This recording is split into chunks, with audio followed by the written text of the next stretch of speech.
ಪಶ್ಚಿಮ ಬಂಗಾಳದಲ್ಲಿ ಗೋ ಹತ್ಯೆಗೆ ತಡೆಯನ್ನು ಉಂಟು ಮಾಡಿದಂತಹ ಸಂದರ್ಭದಲ್ಲಿ ರೈತಾಪಿ ವರ್ಗದ ಮಹಿಳೆಯರು ಮತ್ತು ಪುರುಷರು, ಅದು ಕೂಡ ಹಿಂದೂ ಸಮುದಾಯದಿಂದ ಪ್ರತಿನಿಧಿಸುವಂತಹ ಹಿಂದೂಗಳೇ ಸ್ವತಃ ಬೀದಿಗಿಳಿದು ಹೋರಾಟ ಮಾಡಿದಂತಹ ಕಾರಣಕ್ಕಾಗಿ ಅಲ್ಲಿಯ ಬಿಜೆಪಿ ಸರ್ಕಾರ ಪರೋಕ್ಷವಾದಂತಹ ಒಂದು ಅನುಮತಿಯನ್ನ ಗೋ ಹತ್ಯೆಗೆ ನೀಡುವುದಾದರೆ ಕರ್ನಾಟಕದ ಹಿಂದೂ ಪರ ಸಂಘಟನೆಯ ಹೋರಾಟಗಾರರು ಅಥವಾ ಗೂಂಡಾಯಿಸಂ ಮಾಡುವಂತಹ ಸಂಘಿಗಳು ಅರ್ಥ ಮಾಡಿಕೊಳ್ಬೇಕು.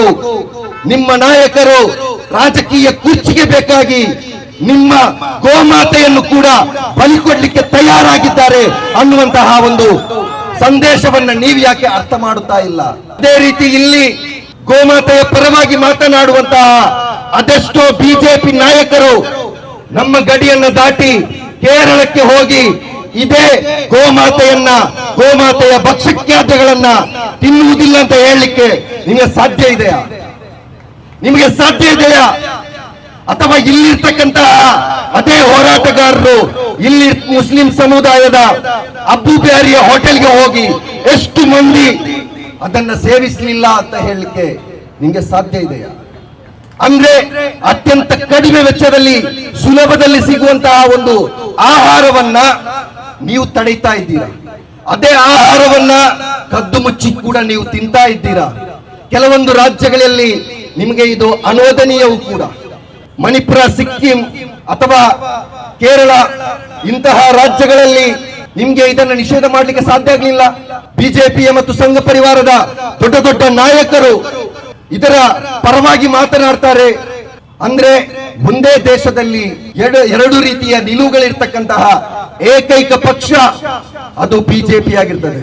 ದ್ವಂದ್ವಗಳನ್ನ ಹುಟ್ಟು ಹಾಕುವಂತಹ ಏಕೈಕ ಸಂಘಟನೆ ಇದ್ರೆ ಅದು ರಾಷ್ಟ್ರೀಯ ಸ್ವಯಂ ಸೇವಕ ಸಂಘ RSS ಆಗಿರ್ತದೆ. ನೀವು ಈ ರೀತಿಯ ತಾರತಮ್ಯ ಅಥವಾ ಈ ರೀತಿಯ ವಿರೋಧಾಭಾಸಗಳನ್ನ ನಮ್ಮ ಮುಂದೆ ತಂದು ನಮ್ಮನ್ನ ವಿಭಜಿಸಬಹುದು ಅಂತ ಹೇಳಿದ್ರೆ, ಅಥವಾ ನಮ್ಮ ಆಹಾರದ ಹಕ್ಕನ್ನ ನೀವು ಕಸಿಬಹುದು ಅಂತ ಹೇಳಿ ಊಹಿಸಿದ್ರೆ, ಬಹಳ ಸ್ಪಷ್ಟವಾಗಿ ಹೇಳ್ತಾ ಇದ್ದೇನೆ, ನಮಗೆ ಧರ್ಮ ಸಮ್ಮತವಾದಂತಹ ಆಹಾರವನ್ನ ನಾವು ಸೇವಿಸ್ತೇವೆ. ಅದನ್ನ ತಡೆಯಲಿಕ್ಕೆ ಯಾರಿಂದಲೂ ಕೂಡ ಸಾಧ್ಯವಿಲ್ಲ. ಅದು ನಮಗೆ ಲಭ್ಯವಿರುವವರೆಗೂ ಕೂಡ ನಾವು ಅದನ್ನು ಸೇವಿಸ್ತೇವೆ.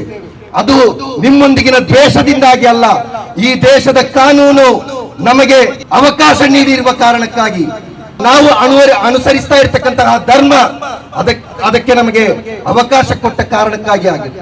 ಬಹಳಷ್ಟು ಜನರು ಹೇಳ್ತಾರೆ, ವೆಸ್ಟ್ ಬೆಂಗಾಲ್ನಲ್ಲಿ ಆ ಒಂದು ಗೋ ಖರೀದಿಯನ್ನ, ಜಾನುವಾರು ಖರೀದಿಯನ್ನ ನಿಲ್ಲಿಸಿದ ರೀತಿಯಲ್ಲಿ ನಾವು ಕೂಡ ಕರ್ನಾಟಕದಲ್ಲಿ ಮಾಡಬೇಕು ಅಂತ ಹೇಳಿ. ಖಂಡಿತವಾಗಿಯೂ ನಮ್ಮ ಉಲೇಮಾಗಳು ಆ ರೀತಿಯ ಒಂದು ಕರೆಯನ್ನ ಕೊಟ್ರೆ ಖಂಡಿತವಾಗಿಯೂ ಅದನ್ನ ಸ್ವೀಕರಿಸಿ ಆ ರೀತಿ ಮುಂದಡಿಯಲಿಕ್ಕೆ ಮುಸ್ಲಿಂ ಸಮುದಾಯ ಸದಾ ಸನ್ನದ್ಧವಾಗಿದೆ.